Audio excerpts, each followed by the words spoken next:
Hello, I'm R.S. Sloper, and I'm the author of Starlit Omen. This is a story about a girl named Anathema who lives in an attic above her family's home. They keep her locked and trapped away there and siphon the magic from her heart. Anathema has a problem with sleepwalking, and one night she sleepwalks into the snow forest that's beyond her window. While she is in the middle of belief that she is dreaming, there is a man named King Kazon who approaches her and says, "Anathema!" And she is taken aback by this because she doesn't know who this man is. However, he seems to know who she is and informs her that she does this nearly every night. She sleepwalks out into this snow forest.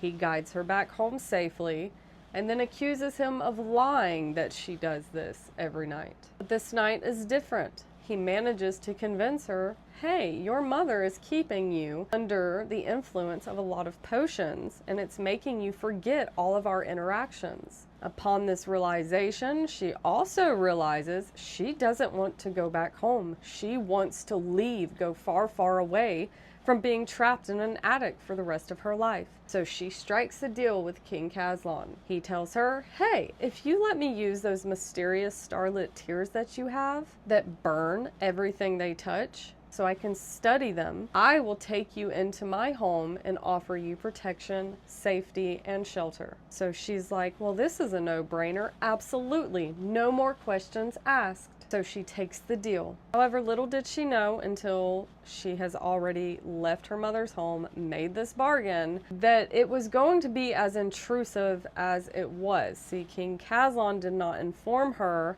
that she probably needed to set stipulations on the deal she was making with him, because he wanted to have absolute control and possession of her, and that meant her mind and her body.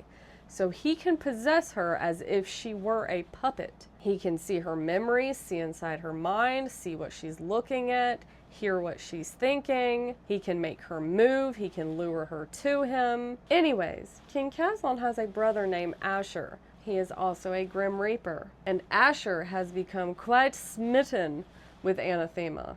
Asher also wants to possess her in the same ways, well, similar ways that King Kazlan does. However, this is not one of those situations where the brothers are fighting over her.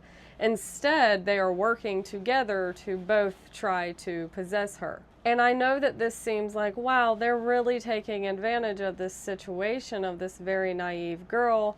To a degree, you are right. However, this is no ordinary girl. She's part fae, part witch, part vampire, and she has a lot of very wild magic as well as a lot of very wild emotions. And whenever she becomes enraged with things, she tends to black out and do very horrific acts.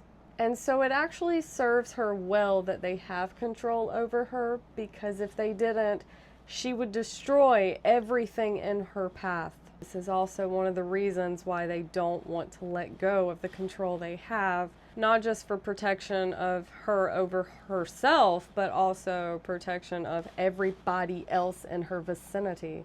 Anyways, moving on. So there are a few things that Asher and Kazlan learn about Anathema. Not only is she quite the rarity of being a mixture of different species, which is unheard of, but also that her mother, who kept her locked away, was actually a missing witch who put a curse on the Winterlands many, many years ago, nearly 22 years ago to be exact, before she fled to the human lands. Now, nobody knew what happened to this witch. Nobody knew where she was, what transpired after she put the curse. They were just fortunate that she did put the curse, even though she was still evil. It was not for good reasons that she put this curse.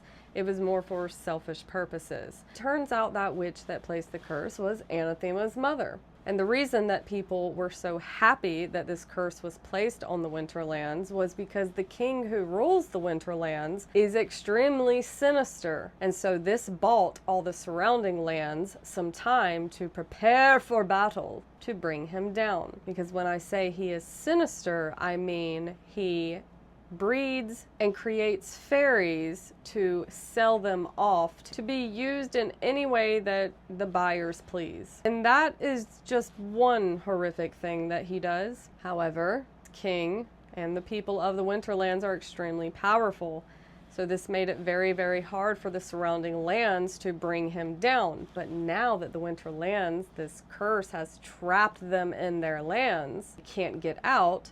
This is how it bought the surrounding lands time to gear up, prepare for the day the curse breaks, which is the day of Anathema's birthday, her 22nd birthday. A rumor has been spreading through these magical lands that Anathema is the omen that is going to bring ruin to the Winter King, which means she is likely going to have to face off her biological father, who she didn't even know existed, much less did she know what he had done.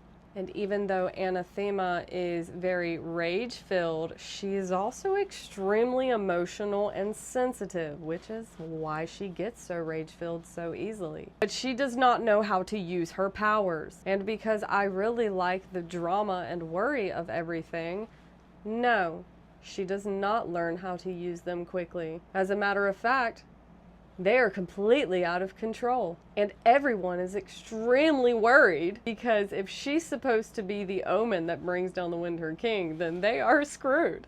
Anyways, many people suspect that her tears will be of help and of good use, because it's not heard of for people to have acid-like tears like she has. Nobody really knows what her tears are or what kind of magic that is.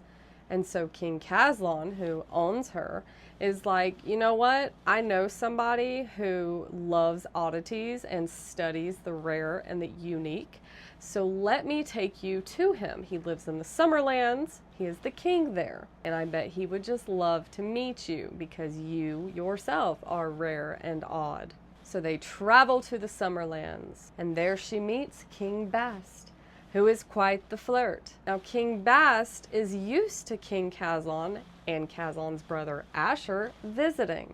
And King Bast and Asher usually share interests of particular types of intimacy, not together, but with other girls.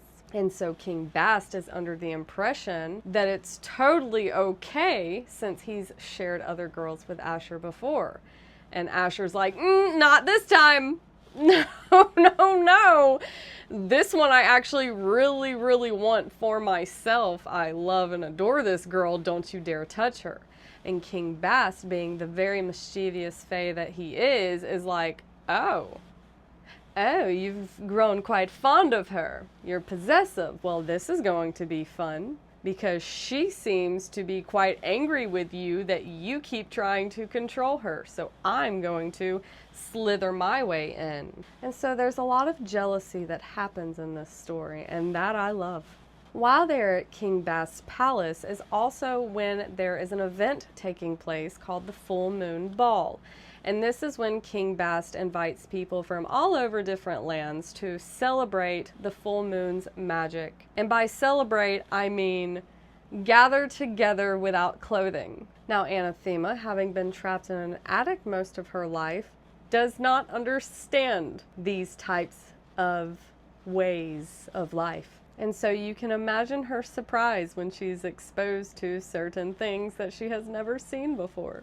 Anyways, there's a lot more that happens, and there's a lot of banter, a lot of darkness, a lot of romance, a lot of swoony moments, but I can't tell you any more because I'll give away things.